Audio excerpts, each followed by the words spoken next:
This is Hannibal from thehannibaltv.com here. The collision rating is in. They had a big trios match last Saturday night, and it was a taped episode of AEW. It wasn't even live, but Sting, I mean, he may be in his 60s, but he can still draw with Sting, Darby Allin, and Edge versus a team managed by Jake the Snake Roberts.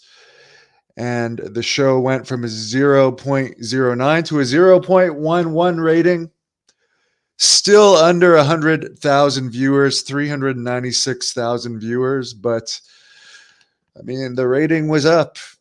And the one thing that I love about AEW is they give guys like Jake the Snake jobs. That's probably the best thing about AEW. I mean, Jake the Snake would still probably not be getting a regular paycheck right now.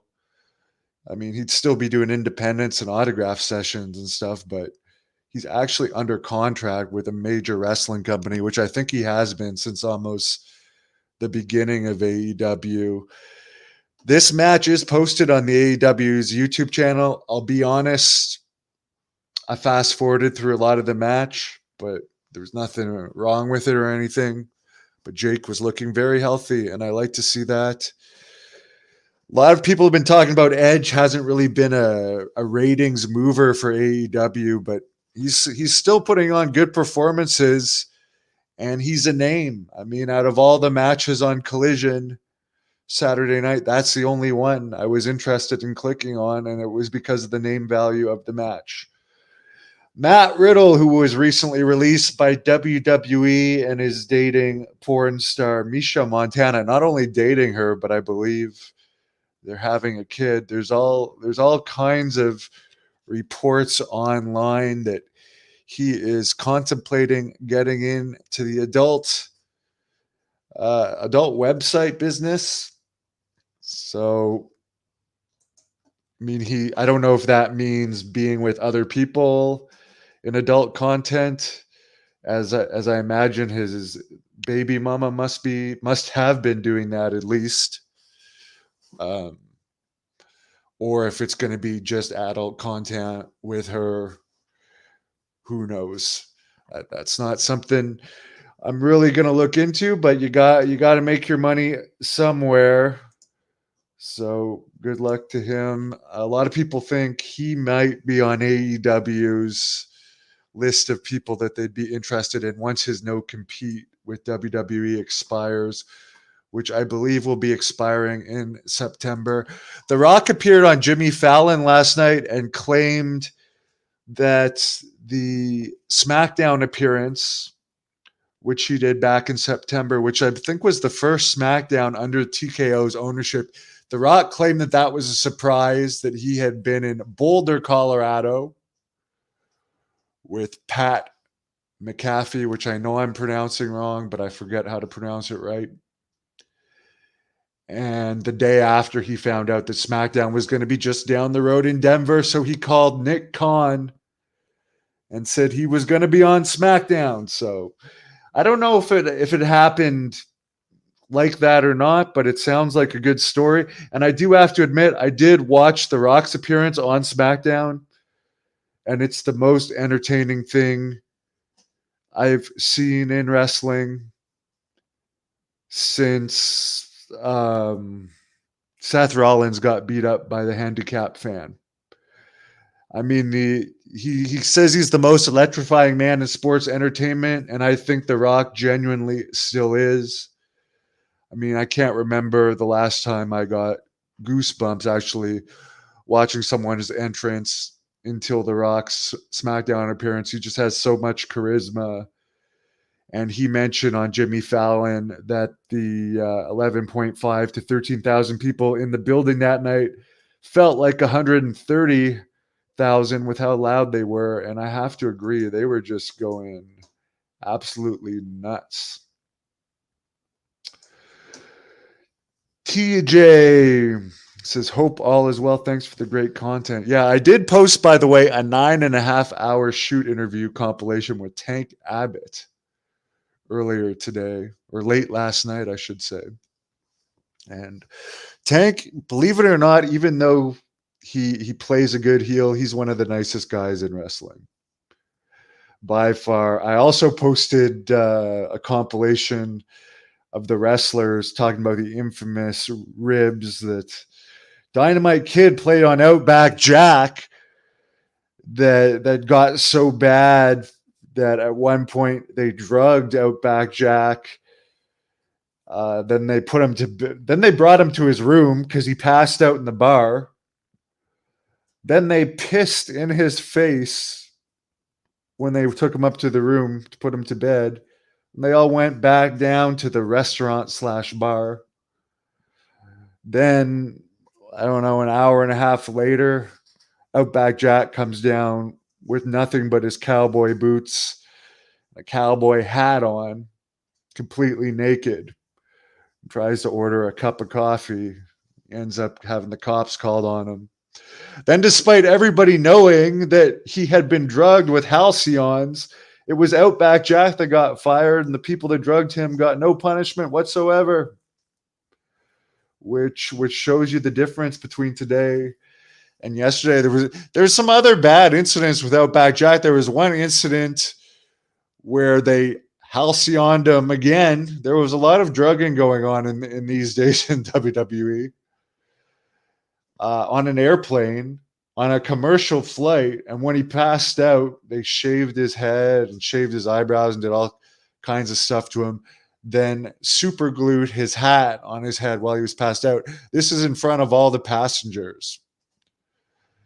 And he couldn't get the hat off of the head. He ended up ripping the hat off with hair on it when he got off the flight. Then they wouldn't let him wrestle. So back in those days, if you didn't wrestle, you didn't get paid.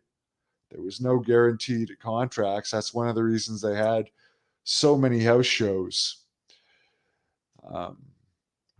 No one got punished out of that, but Outback Jack losing his pay for that night. Then there's another story that I've heard two versions of it now. Hillbilly Jim told the version where they drugged Outback Jack and duct taped him to the roof of the car facing upwards. So when he woke up, he was driving 90 miles down a highway, duct tape to the roof of a car. I heard another version of this, which I think is just another version of the same story that Bruce Hart told me. And keep in mind, after WWE, Bruce Hart went to Stampede, or sorry, not Bruce Hart, Outback Jack went to Stampede Wrestling for a brief period of time. They're trying to make it like semi-development territory at the time. They had sent like Outback Jack down there along with what's his name? Ted Arcidi. I think there was a few. Barry Orton was down there at one point after WWE, and Les Thornton, who was an undercard guy for WWE, but also wrestled for Stampede Wrestling, was training those guys. But anyways, Bruce told the story about Outback Jack where they rolled him up in a rug, duct tape the rug. So Outback Jack was like stuck in this rug, and then chained the rug to a car. And it was icy at this time and snowy, and started driving in circles with Outback Jack taped up in this rug. Just crazy, crazy stuff that literally people would go to jail for these days. Jason, any chance for an interview with Riddle's ex? I guess I'd be open to it. I don't know much about Matt Riddle other than Dana White doesn't like him. And a lot of people, obviously there had been some behind the scene issues according to reports with Riddle.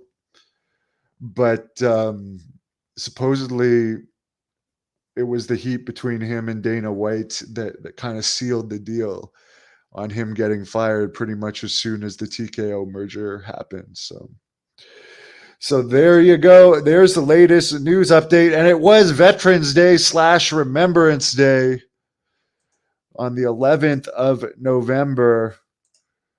And my father is a veteran. former regimental sergeant major of the Cameron Highlanders of Ottawa, and he made it into the Remembrance Day parade. So I won't say who it is, but I'll throw up the screenshot from the Remembrance Day parade here in Ottawa, where my dad made an appearance. Very proud of him. He's a great guy, very honorable man. Wish everyone a fantastic afternoon. Did Outback Jack drink the piss when Dynamite Kid pissed on him? No. Apparently, and you got to respect Dynamite for this. I mean, it was him by himself, and then there was the British Bulldogs and the Killer Bees. So he was outnumbered by these people that had all been involved in playing this rib on him. And he was still trash talking them. So you got to respect him for that. Anyways, guys, I'm checking out. Have a good afternoon. Got to talk to Rick Bassman in a second, who has a collaboration agreement going on with The Hannibal TV for his Talking Tough podcast, as well as his Pitbull podcast and Cancer Warriors podcast. He's had some great guests on Talking Tough so far. Al Snow, Butterbean, and Marcus Bagwell, my good buddy, Buff Bagwell. Probably the guy that loves me the most in the wrestling industry. Anyways, those 3 interviews are all on The Hannibal TV. Thank you for watching The Hannibal TV. Please like this video if you enjoyed it, and click the subscribe button to not miss any of our latest shoot interviews, match videos, or news updates.